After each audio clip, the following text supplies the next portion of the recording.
Next speaker is Genny Wilson. She's a wildlife biologist with the Forest Service on the Humboldt-Toiyabe out of Reno Sparks area.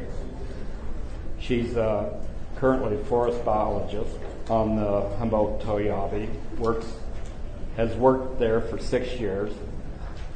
Prior to that, she worked in the Sierra Nevadas in California for many years. Strong interest in aspen and the significance used by wildlife. And she has been instrumental in getting this Nevada aspen working group together.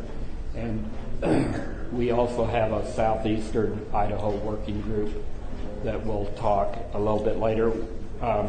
Each of them are going to have 15 minutes. So I'll turn the time over to Genny now to discuss what she has been doing and anticipates to do in the future.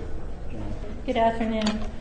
Okay, time to switch gears here. Don't fall asleep on me. I know it's hard from modeling statistics and genetics, but now you're going to listen to the true manager here. But thanks to Dale for asking me to talk here today. And really what I want to talk about is in Nevada, we formulated this small working group that we call the Nevada Aspen Working Group. And the reason this group came, well, one of the main reasons this group came together is we were really trying to ramp up and start doing some large-scale aspen treatments. And it seemed like we were just getting shut down in our steps there from all angles. And another part of it is when you work in Nevada, like we're the Humboldt-Toiyabe, there's only really one national forest in Nevada, and it's true of a lot of the other agencies also, and so you constantly see the same people at the same kind of conservation meetings or funding committee meetings or this and that, and we were constantly getting proposals for aspen restoration work, and a lot of them were at really small scale, and you could tell there was not a lot of coordination going on, and so some of us put our heads together and said, why don't we focus on aspen instead of all the species that depend upon it?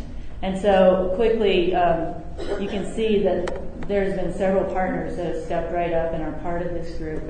And just some general philosophies that we have when we started the group is that, we don't want you there if you're not going to show up to be productive. And don't be a naysayer. You're welcome to sit in, but only participate if you're going to be very productive. And that everybody who shows up has an assignment. And so this is a pretty motivated small group. Most meetings might have 10 people there, but everybody has assignments. And it's not something on your list that you have to do, it's something you want to do. And I think that we found that with aspen, is aspen's not a T&E species, it's not something we're being told that we have to do. It's something that as professionals, as stakeholders, we're looking at it and we're saying aspen's in big trouble here. And so another part of being part of this working group is that although you may debate the issues with aspen, you recognize the risk to aspen and you know that it's being threatened, and you're not there to debate that.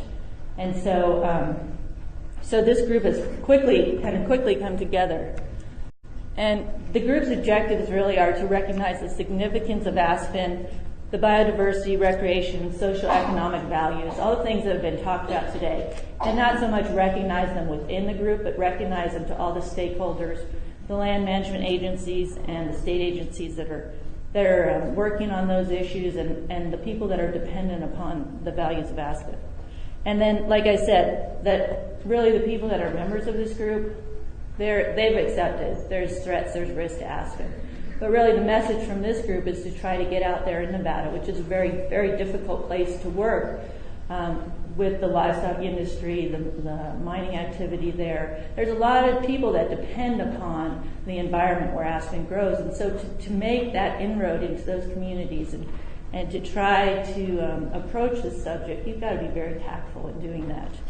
The main thing is to get the tools out there to the people that are going to do the work and make the difference. And that's really the primary objective, is to make a difference on the ground.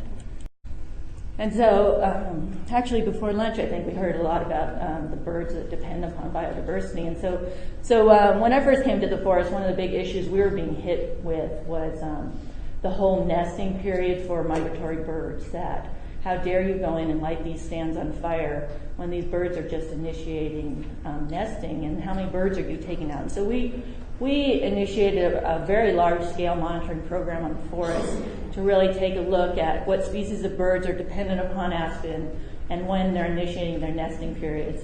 And through that, and this is just one slide, we always used to seeing grouse and deer and elk, but we've really done a lot of work to try to figure out what group of birds are dependent upon aspen. And we're really finding out Lewis woodpecker, for example, in the Great Basin portion of Nevada, is exclusively an aspen nester, and that was news to us. So we're finding a lot of stuff out like that. So this is just my pathetic example of an aspen stand in Nevada. I could have used the conifer encroachment one, or I could have taken some of Dr. K's, but this is a pretty common occurrence in Nevada, and in Nevada there's the one with this group that we've done is, and I'll talk a little bit about that, is we're getting a lot of photos and a lot of information being sent into us. And so it's not a new issue. These photos were taken in the 70s, and we've had pictures sent to us from the 50s with the same sorts of threats to them that we're seeing now.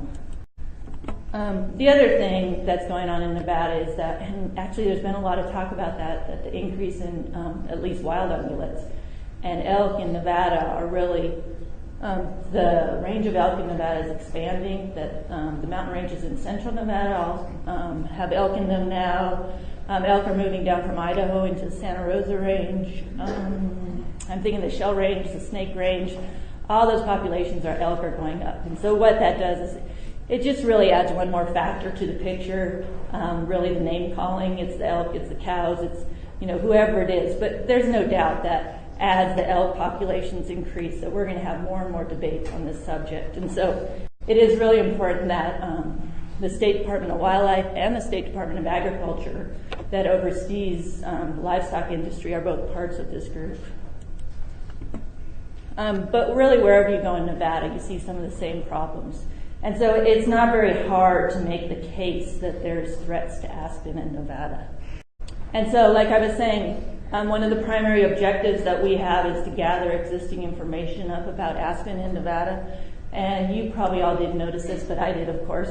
I think we've seen 2 maps now of the distribution of aspen. And if you look at the state of Nevada, there's really little known about aspen in Nevada. We had a new satellite imagery mapping exercise done actually by the RSAC lab out of Salt Lake in 2003. And I think the inventory just from that almost doubled of the historic figures that we had. But that's our primary mission right now, is to gather existing information about aspen in Nevada. And we've already developed a centralized database, and that will include the bibliography of all aspen information and hopefully create usable data sets that can be shared and used by everybody and anybody who wants to use them. The other thing we're doing is also to make connection with some of these small communities is the education aspect. We had a workshop out in Ely, and it was actually quite amazing. I was thrilled with it. We had 100 people show up to Ely, Nevada, and probably half of them were from the livestock industry, and the other half are probably land managers and state agency folks that manage wildlife. But it had the potential to be, quite contentious workshop. But in actuality, it went really smoothly, and we were really amazed. And one thing about it is that, the folks that represent livestock on our working group, they really played a big role in helping to organize this workshop, and they had a lot of ownership in it. And the agenda could have been swayed to go one direction or another, but in actuality, I think the facts and it really focused on the ecology of aspen and the diversity of aspen, and it was a very productive workshop. So we're feeling pretty good about that. And then really, just the next steps, our group is meeting just this next week, and the main steps that we want to undertake now are to move forward with getting organized with the restoration activities that are going on in Nevada. They seem to be so scattered and unorganized, and so to really focus and get those organized and get some more partners at the table, we're hoping that Rocky Mountain Elk Foundation will become a pretty big partner of it, and Nevada Department of Forestry has already stepped up, and they're going to be a partner. But the main thing is just to change the management and to develop this network of people that are going to be advocates for Aspen in Nevada and try to make some inroads into changing just kind of the historic patterns of how we've managed Aspen. And we know that there's a big road ahead of us because, like I said, this has been recognized for decades. And who are we to think that we can make any changes in it? But it's becoming pretty apparent. I think we've heard that throughout the day, and especially with some of these new die-offs that Wayne talked about. The urgency to me is right there. And I think, in Nevada, our land managers are scattered throughout the state. They're isolated. But all of them are seeing this, and this is just our attempt at trying to come together as an organized working group and making some inroads and getting some tools out to those folks that are pretty isolated working out there and hopefully make a difference. So really that's all I had for my little 15-minute talk. Are there any questions for Genny? I just am curious when you said that the livestock industry was in your working group, and yet you have people there that you're not working with anyone who isn't singing to the choir. It sounds like then there are people in the livestock industry who understand what's going on. How did you bring that about? Well, I wouldn't say that we're singing to the choir in any way. I mean, certainly they're there and they recognize the impacts on Aspen, and they recognize that it's in a declining condition.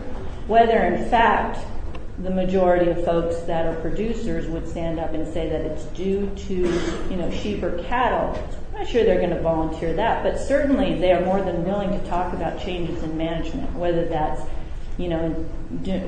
changing systems to rest rotation, building exposures, whatever it is, they are more than willing to talk about changes to work in that positive, working towards the restoration of Aspen. I really, and there's some pretty hardliners, like at this Ely workshop, and even those folks, are more than willing to talk about it and to try new things. But I think where we want to stay away from it is placing blame. That this is the culture and this is a lifestyle that's been around for a very long time. And people get pretty fragile when you start placing blame. And I was joking with Dr. K at lunchtime, whether you take a 2x4 or you take baby steps. In our case, we're taking the baby step approach, although, the energy for this has just amazed me that people are really stepping up and very interested in pursuing it. Thanks.